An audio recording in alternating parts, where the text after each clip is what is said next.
আগামী বিধানসভা নির্বাচনে উত্তরবঙ্গ থেকে 40 থেকে 45টি আসন পাবে বিজেপি, দাবি আলিপুরদুয়ারের সাংসদ মনোজ টিগ্গার। আগামী বিধানসভা নির্বাচনে উত্তরবঙ্গের 40 থেকে 50টি আসন দখল করবে বিজেপি। শনিবার বিকেলে ডুয়ার্সের মেটেলির ইন্ডং মোড়ে বিজেপির বিজয় উৎসবে এসে এমনটাই দাবি করলেন আলিপুরদুয়ার লোকসভা কেন্দ্রের সদ্য মনোনীত বিজেপি সাংসদ মনোজ টিগ্গা। এদিন বিজেপির মেটিলি আপার মণ্ডল কমিটির তরফে ওই বিজয় উৎসবের আয়োজন করা হয়। ইন্ডং মোড়ে বীর বিরসা মুন্ডার মূর্তিতে শ্রদ্ধা জানানো হয়।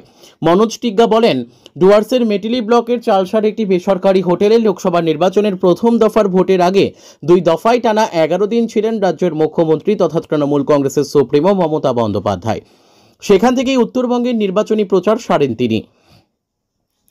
কিন্তু তারপরেও আলিপুরদুয়ার ও জলপাইগুড়ি লোকসভা কেন্দ্রে তৃণমূলের পরাজয় হয়। উত্তরবঙ্গের মানুষ তৃণমূলকে ছুঁড়ে ফেলে দিয়েছে। আগামী বিধানসভা নির্বাচনে উত্তরবঙ্গের 54টি আসনের মধ্যে 40 থেকে 45টি আসন পাবে বিজেপি এবং রাজ্যেও ক্ষমতায় আসবে বিজেপি। এদিকে এদিন সাংসদকে কাছে পেয়ে বিজেপি নেতা কর্মীরা ওনাকে গেরুয়া আবির মাখান, খাদা পরিয়ে ও পুষ্পস্তবক দিয়ে সংবর্ধনা জানানো হয়। বিজেপি কর্মীদের সাথে আদিবাসীদের নৃত্যের তালে পাও মেলান সাংসদ। সাথে ছিলেন নাগরাকাটার বিধায়ক পুনা ভিংরা, বিজেপির জলপাইগুড়ি জেলা সাধারণ সম্পাদক মনোজ ভোজেল, আপার মণ্ডল সভাপতি অমিত ছেত্রী, সমতল মণ্ডল সভাপতি মজনুল হক সহ অন্যান্যরা। ব্যুরো রিপোর্ট, আমাদের টিভি।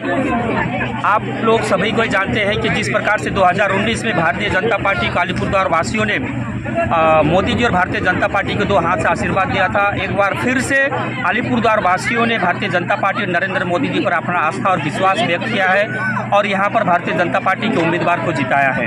तो इसी के सिलसिले में आज यहाँ पर मेटली चालसा मेटली का जो यहाँ पर अपना पदाधिकारी है, सामान्य कार्यकर्ता है, ट्रेड यूनियन के लोग हैं, सभी ने यहाँ पर आकर के वीर बिरसा मुंडा के यहाँ पर हम लोगों ने अपना श्रद्धा ज्ञापन किया और साथ ही एक अभिनंदन का कार्यक्रम रखा था। उसी सिलसिले में आज यहाँ पर आना हुआ।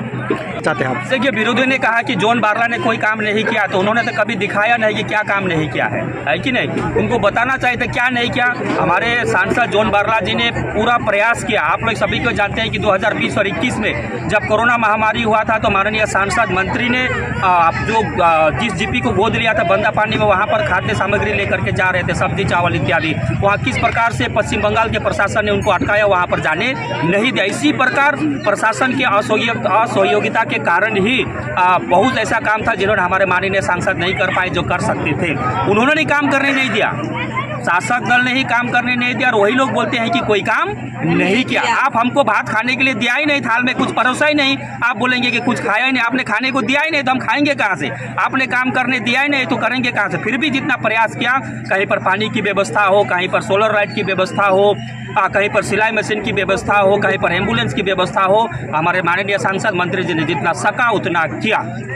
देखिए, अलीपुरद्वार लोकसभा क्षेत्र जो है ये मिनी इंडिया जैसे है। यहाँ पर विभिन्न धर्म विभिन्न जात के लोग निवास करते हैं। यहाँ पर चाय बागान है, बस्ती है, वन बस्ती है, म्यूनिसिपैलिटी इलाका है और विशेष करके उत्तर बंगाल का रीढ़ की हड्डी कहे जाने वाली चाय उद्योग ये सबसे बड़ा उद्योग है। आप लोग सभी को जानते हैं कि 34 साल में वाम शासन ने भी उत्तर बंगाल का कोई डेवलपमेंट नहीं किया, चाय बागान के लिए कुछ नहीं किया। वाम शासन में एक के बाद 2000 के बाद में 40 से 50 चाय बागान बंद हुआ, लेकिन धीरे धीरे खुला और उसके समय से ही चाय बागान का माली अवस्था शुरू हुआ। उसके बाद में लोगों ने विश्वास के साथ में ममता बनर्जी की पार्टी को टीएमसी को सत्ता में लाया। उन्होंने तो वामफ्रंट से भी चाय बागान का अवस्था और खराब कर दिया। एक के बाद एक चाय बागान बंद है और आज भी और ऐसे बहुत सारे ऐसे रुग्ण चाय बागान है।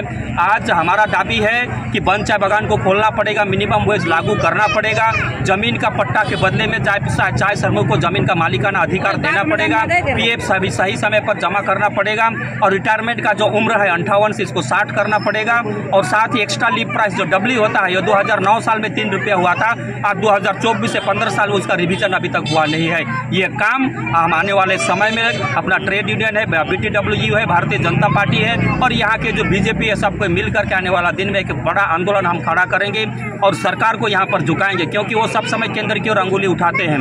बिल्कुल यह डेमोक्रेसी में या संघीय ढांचा में केंद्र एवं राज्य दोनों को मिल करके काम करना पड़ता है।